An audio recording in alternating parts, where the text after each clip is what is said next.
Graça e paz, Deus te abençoe.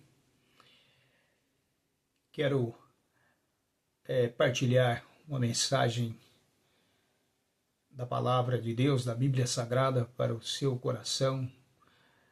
Medite nisso. É um texto para você analisar e pensar. De escravos a poderosos, invencíveis guerreiros. Se trata da saída dos israelitas da terra do Egito rumo à terra prometida.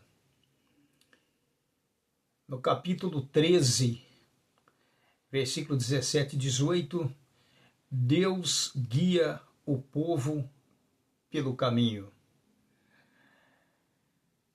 Versículo 17 diz: E aconteceu que quando Faraó deixou ir o povo, Deus não os levou pelo caminho da terra dos filisteus, que estava muito mais perto, porque Deus disse, para que porventura o povo não se arrependa, vendo a guerra, e tornem ao Egito.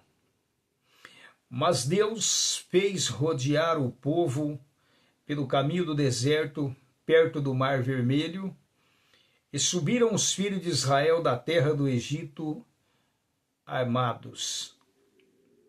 Não sei te dizer, que a Bíblia também não diz, que tipo de arma eles estavam carregando, mas conclui-se que naquele tempo se usava muito flechas, coisas parecidas, né? Arco e flecha. E provavelmente eles tinham algum tipo de armamento desse aspecto. Então, mas diz que eles saíram armados. Eu gostaria que você notasse bem e guardasse isso, que eles saíram armados. É o que está dizendo aqui no capítulo 13, versículo 18. Mas Deus fez rodear o povo pelo caminho do deserto, perto do Mar Vermelho, e subiram os filhos de Israel da terra do Egito armados. Aí Deus anuncia a ruína dos egípcios, no capítulo 14. Então falou o Senhor a Moisés, dizendo, versículo 1, versículo 2 diz: Fala aos filhos de Israel que voltem e que acampem diante de Pi-Airote, entre Migdol e o mar, diante de Baal-Zefon. Em frente dele assentareis o campo, o acampamento, né, junto ao mar. Aí no versículo 3, Deus prepara o povo dizendo: Então Faraó dirá dos filhos de Israel: Estão embaraçados na terra, o deserto os encerrou. Eles tinham um caminho muito mais curto, mas eles teriam que passar pelo povo filisteu, pela Filistia. E logo de cara eles enfrentariam uma guerra. Como eu disse no versículo 13 e 18, eles estavam armados, mas não seria arma suficiente para encarar um exército já preparado. Então Deus conhece todas as coisas. Aparentemente Deus os conduziu para uma armadilha. Mas isso Deus jamais faria isso com os seus filhos. Deus apenas estava preparando a ruína total de Faraó e do povo egípcio. Então, assim que as 10 pragas se consumaram e Moisés celebrou a Páscoa, e Deus preparando o povo para a saída, juntamente com Moisés e Arão, Deus com certeza tinha um propósito maior para o seu povo. Ele queria livrar o seu povo de uma futura perseguição. Mas isso ia acontecer já logo em seguida. Já logo de cara. Porque eles haveriam de enfrentar outras guerras lá na frente, e eles não estavam preparados, embora já com algumas armas, mas eles precisavam de um armamento maior. E Deus, conhecendo isso, os levou por esse caminho, aparentemente, como já disse, conduzindo para uma armadilha, mas não era. Deus estava no propósito de endurecer o coração de Faraó, para que Faraó viesse no encalço do povo de Israel e arrependido por ter deixado sair o povo. Então, diz a palavra que o Senhor endureceu o coração de Faraó. Eu endurecerei, o Senhor disse no capítulo 14 de Êxodo, versículo 4. E eu endurecerei o coração de Faraó para que os persiga, e serei glorificada em Faraó e em todo o seu exército. E saberão os egípcios que eu sou o Senhor. E eles fizeram assim. Aí no versículo 9, 14, 9, um pouquinho mais à frente, diz que e os egípcios perseguiram-nos, todos os cavalos e carros de Faraó, e os seus cavaleiros e o seu exército, e alcançaram-nos acampados junto ao mar, perto de Piairote, diante de Baal-Zefon. Então eles estavam de uma maneira estranha. Parece que Deus os conduziu para uma situação irreversível.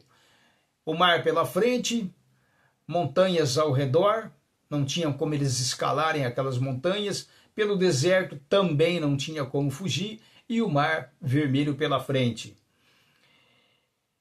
E aqui está dizendo que os egípcios alcançaram.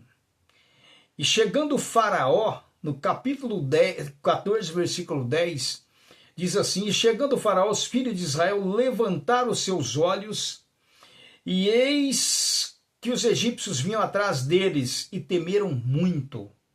Então os filhos de Israel clamaram ao Senhor. Quem conhece um pouquinho da Bíblia sabe do que eu estou falando. O povo de Israel clamaram contra Moisés, contra Deus e contra Moisés. E eles disseram a Moisés, porventura não havia sepulcro no Egito para que nos sepultasse lá? Teria que nos trazer aqui nesse deserto, nesse lugar, para nos sepultar aqui? Como se isso fizesse alguma diferença, morrer lá ou morrer aqui. Pelo menos eles estariam morrendo livres, né? Moisés disse para o povo, não temais, não temais. Meditando nessa palavra, você que me assiste, você que me ouve, muitas vezes há caminhos, existem caminhos que para o homem parecem perfeitos, mas no fim são caminhos de morte. Mas não é essa a interpretação aqui. A Bíblia diz que o caminho de Deus é perfeito e a palavra do Senhor é poder. Deus, ele colocou o povo naquela situação porque ele haveria de fazer algo extraordinário e para que eles ficassem realmente livres totalmente dos egípcios. Então diz que Moisés, ele disse para o povo, não temais, estáis quietos, e vede o livramento do Senhor que hoje vos fará. Porque esses egípcios que vocês estão vendo aí, esse povo aí, nunca mais o vereis para sempre. Deus haveria de fazer algo para que os egípcios nunca mais tentassem algo contra Israel. É interessante que Deus ele nos leva muitas vezes a certas situações que nós não entendemos. Parece que Deus está contra nós, mas não é, ele quer nos levar por um caminho melhor. Muitas vezes o caminho fácil vai nos levar para uma derrota iminente, e o caminho mais difícil vai nos levar para uma vitória muito grande. E esse era o plano de Deus para com Israel. E diz a palavra que então Moisés, no capítulo 14, versículo 21, Diz que então Moisés estendeu a sua mão sobre o mar. E por um vento forte oriental, toda aquela noite, o mar tornou-se em seco e as águas foram partidas. Então não foi num toque de mágica, não foi como uma varinha mágica que ele tocou no mar e o mar se abriu, não. Não foi assim.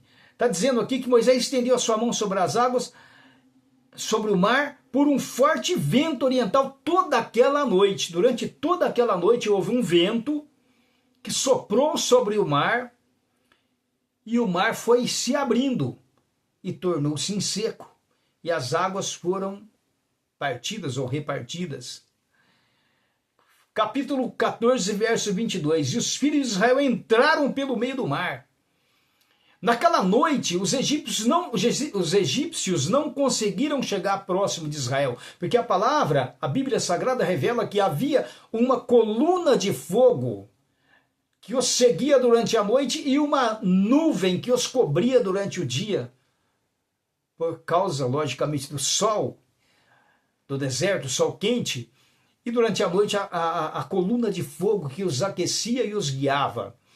E aquela coluna de fogo, ela pairou entre o acampamento dos hebreus e o acampamento dos egípcios. Então, não tinha como os egípcios avançar, porque era noite para os egípcios, mas dia para Israel. Por isso que é bom estar ao lado do vencedor, né? Ao lado de Deus, né? Muito bem. 14:22, Êxodo 14:22. E os filhos de Israel entraram pelo meio do mar em seco, e as águas foram-lhes como muro à sua direita e à sua esquerda. Em Hebreus capítulo 11, versículo 29, diz: pela fé passaram o mar vermelho como por terra seca. Não como barro, mas terra seca. Deus secou, literalmente secou o fundo do mar. Não havia barro. O que, intentando, os egípcios se afogaram. Eles viram que Israel passou, então eles disseram: vamos atrás. Vamos atrás. O mar se abriu para Israel e abriu para nós também. Então nós vamos em frente, vamos atrás. Só que, conforme eles entraram e começaram a caminhar, quando os egípcios começaram a caminhar, eles caminhavam dificultosamente, diz a Bíblia. As rodas dos carros começaram a atolar. Não é carro desse modelo, carroça. Começaram a atolar, a criar um barro. E eles começaram a caminhar dificultosamente, não conseguiam alcançar. Mas Israel foi passando e chegou do outro lado. Quando chegou o último israelita do outro lado, capítulo 14, verso 27, então Moisés estendeu a sua mão sobre o mar, e o mar retomou a sua força ao amanhecer, e os egípcios fugiram ao seu encontro, e o Senhor derribou os egípcios no meio do mar. Capítulo 14, versículo 30. Assim o Senhor salvou Israel naquele dia das mãos dos egípcios, e Israel viu os egípcios mortos na praia do mar. Como o título desta palavra, desta mensagem, como eu disse, né? Eu escolhi de escravos a poderosos e invencíveis guerreiros. Eles eram escravos. E de repente, eles se tornaram guerreiros invencíveis. Mas como aconteceu isso?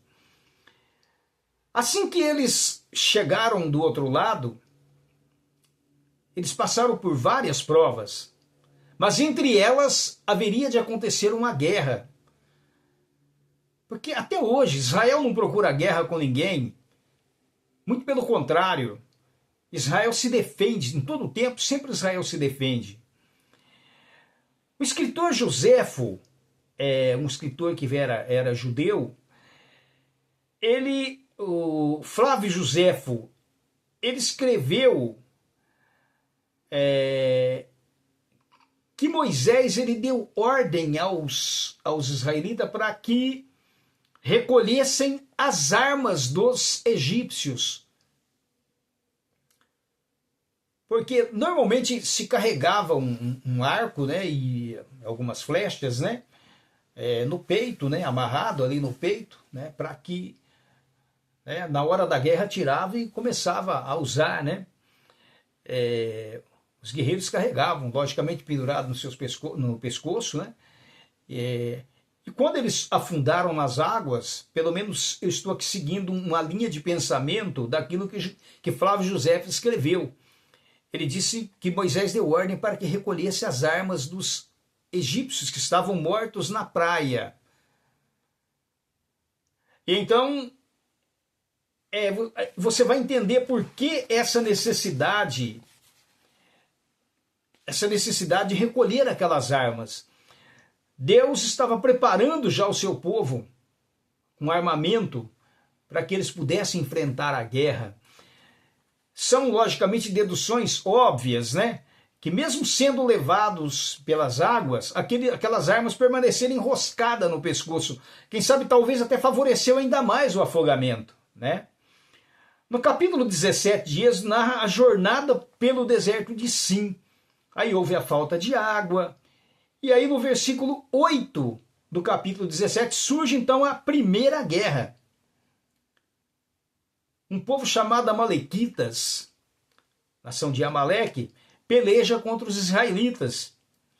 Se eles não tivessem aquelas armas, né, como no capítulo 13, verso 18, diz que eles saíram armados, provavelmente com armas fracas, mas agora com as armas dos egípcios, eles estavam muito bem armados. Então, se eles tivessem chegado ali desarmados, eles já pereceriam na primeira batalha, porque os amalequitas vieram contra eles e com ímpeto, com muita força, mas eles estavam preparados, né? Eles estavam preparados. Então não seria, logicamente, possível vencer. E diz a Bíblia que a guerra começou. E Amaleque veio com todo o seu exército, era um poderoso exército, um exército forte, contra Israel. Israel não tinha guerreiro ainda, Israel era escravo. Não tinha estratégia ainda de guerra, mas Deus estava com eles. Por isso que nós não devemos temer a guerra, tanto ela espiritual como física, porque Deus sempre, se Ele estiver conosco, Ele sempre vai nos dar vitória, sempre nos vai dar estratégia, nos vai dar graça. Ao invés de Moisés ir lá guerrear, ele colocou o general, um homem como general, Josué, se tornou o primeiro general. Josué foi e começou a lutar, fazer a guerra, né? E Moisés foi para o monte e levantou as mãos e começou a orar, mas o braço dele era pesado, era forte, era pesado. Ele não conseguia ficar com os braços muito tempo levantados, né? Conforme ele levantava os braços, Israel prevalecia. Moisés abaixava os braços, cansava, Israel começava a perder. E aí então Arão e Hur, né? Que um era irmão de Moisés, o outro era cunhado, casado com Miriam, foram lá e levantaram as mãos, né? Glória a Deus, levantaram as mãos de Moisés e ele permanecia com as mãos sempre levantadas.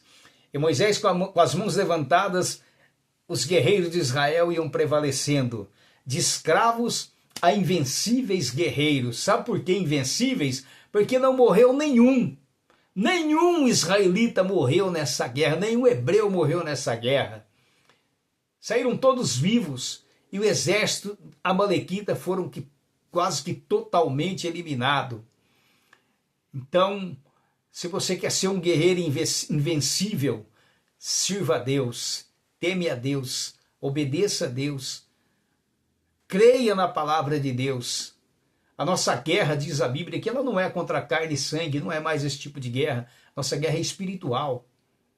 Não temos que lutar contra a carne e sangue, mas sim contra os principados, potestades. Efésios, né? Acho que é Efésios, capítulo 6, verso 10. Então, nós temos que lutar a nossa guerra espiritual e temos que estar preparados. E Deus nos dará a vitória. Então, se o caminho está difícil, confia. Deus sempre terá um caminho abençoado para você. Deus te abençoe.